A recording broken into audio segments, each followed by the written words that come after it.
ኢራን በ18 ቀናት ውስጥ የትኞቹ ከፍተኛ አመራሮቿ ተገደሉበት?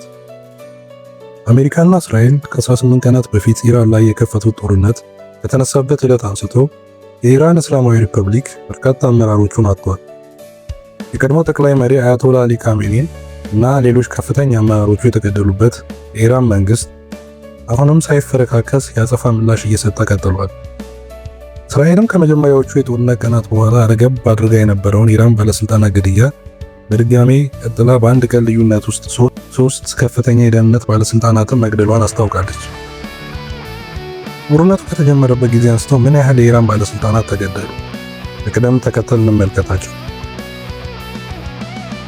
የካቲት 21 በርካታ የኢራን አመራሮች የተገደሉት ጦርነቱ በተጀመረ ቅዳሜ ዕለት በተፈጸሙ ጥቃቶች ነው። የካቲት 21 2018 ዓመተ ምህረት በተፈጸሙ ጥቃቶች ከተገደሉት አመራሮች መካከል እነዚህ ይገኙበታል። የኢራን ጠቅላይ መሪ አያቶላ አሊ ካሜኒ፣ የመከላከያ ምክር ቤት ጸሐፊና የጠቅላይ መሪው የደህንነት አማካሪ አሊ ሻማኒ፣ የእስላማዊ አብዮት ዘብ ዋና አዛዥ መሐመድ ባክፑር፣ የመከላከያ ሚኒስቴር አዚዝ ናስር ዛዴ፣ የጦር ኃይሎች ኤታማዦር ሹም አብዱራሂም ሙሳቢ፣ የጦር ኃይሎች ጠቅላይ አዛዥ ጽሕፈት ቤት ኃላፊ ብርጋዴር ጀነራል መሐመድ ሺራዚ፣ የጦር ኃይሎች የስለላ ምክትል ኃላፊ ብርጋዴር ጀነራል ሳላህ ሳዲ፣ የጦር ኃይሎች የሎጂስቲክ እና ድጋፍ ምክትል ኃላፊ ሜጀር ጀነራል ሞሆሴን ዳሬ እባጊ፣ የጠቅላይ አዛዥ ቢሮ ምክትል ኃላፊ ብርጋዴር ጀነራል አክባር ኢብራሂም ዛዴ፣ የጦር ኃይሎች የሎጂስቲክ መምሪያ ኃላፊ ብርጋዴር ጀነራል ሐሰን አሊ ታጂክ። የካቲት 24 የአሜሪካው የዜና ምንጭ አክሲዮን ያጠናከረው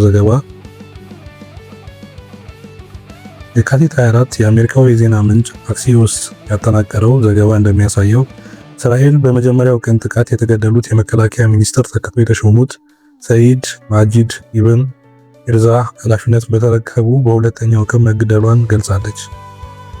በዚሁ ቀን የኢራን እስላማዊ አብዮት ዘብ ልዩ ኃይል የሆነው ቁዱስ ከፍተኛ አባል የሆኑት ረዛ አሃዚ ሊባኖስ ዋና ከተማ በቤይሩት ውስጥ በተዘነዘሩ ጥቃት መገደላቸውን እስራኤል አስታውቃለች።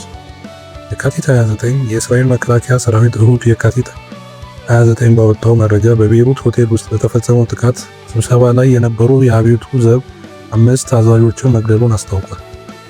እንደ እስራኤል ጦር ገለጻ ከተገደሉት መካከል የሆኑት አሊሬዝ ቢሃዛር እና አህመድ ራሱሊ ከፍተኛ የስለላ አመራሮች ናቸው። ሊባኖስ ውስጥ ለሚገኙ የኢራን መንግስት ተቀጽላ ኃይሎች ገንዘብ ማስተላለፍ ኃላፊነት ነበራቸው ያላቸውን ማጂድ ሐሳኒንም ከተገደሉት መካከል ጠቅሷል። የቁዱስ ኃይል አባላት ናቸው የተባሉት ሁሴን አህመዱሉ እና አቡ መሐመድ አሊም ተገድለዋል ተብሏል። የተባበሩት መንግስታት የኢራን አምባሳደር በበኩላቸው በቤይሩቱ ራማዳ ሆቴል ላይ በተፈጸመው ጥቃት የተገደሉት 4 ዲፕሎማቶች መሆናቸውን በመግለጽ ለተመድ ዋና ጸሐፊ ደብዳቤ መላካቸውን የኢራኑ ታስኒም የዜና ወኪል ዘግቧል።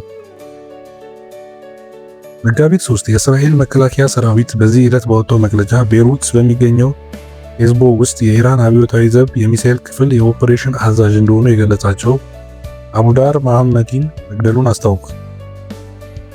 ወታደራዊ አዛዡ እስራኤል በመስከረም 2017 ዓ.ም በፈጸመችው ጥቃት ጉዳት የደረሰበትን ሂዝቦላህን የሚሳኤል ፕሮግራም መልሶ በማደራጀት ረገድ ቁልፍ ሚና እንደነበረው ገልጿል። መጋቢት 8 እስራኤል ከመጀመሪያው ዙር ጥቃት በኋላ ከፍተኛ ኃላፊነት ላይ ያለን የኢራን ከፍተኛ የደህንነት አመራር የገደለችው ትናንት ማክሰኞ ነው። የኢራን ብሔራዊ የደህንነት ጠቅላይ ምክር ቤት ዋና ጸሐፊ አሊ ላሪጃኒ በእስራኤል ጥቃት ተገድለዋል። ከዚህ ቀደም ለ12 ዓመታት የኢራን ፓርላማ አፈ ጉባኤ ሆነው ጭምር ያገለገሉት ላርጃኒ የተገደሉት ከልጃቸው ጋር በተደበቁበት አፓርትመንት ላይ በተፈጸመ ጥቃት እንደሆነ ተዘግቧል። በተጨማሪም ባሲጅ የተባለው የአብዮታዊ ዘቡ ታጣቂ ኃይል አዛዥ የሆኑት ጎላም ሬዛ ሶላማኒ በእስራኤል ጥቃት ተገድለዋል። ኢራን የደህንነት እና ወታደራዊ አመራሮቿ ግድያ እንደምትበቀል ዝታለች። መጋቢት 9 እስራኤል ኢስማኤል ካቲብን መግደሏን የመከላከያ ሚኒስትሩ ኢዝራኤል ካትዝ በዛሬው ዕለት ተናግረዋል። የእስራኤል የመከላከያ ሚኒስትር ባወጡት መግለጫ ማክሰኞ ምሽት የኢራን ደህንነት ሚኒስትር ካቲባ ተወግዷል ብለዋል።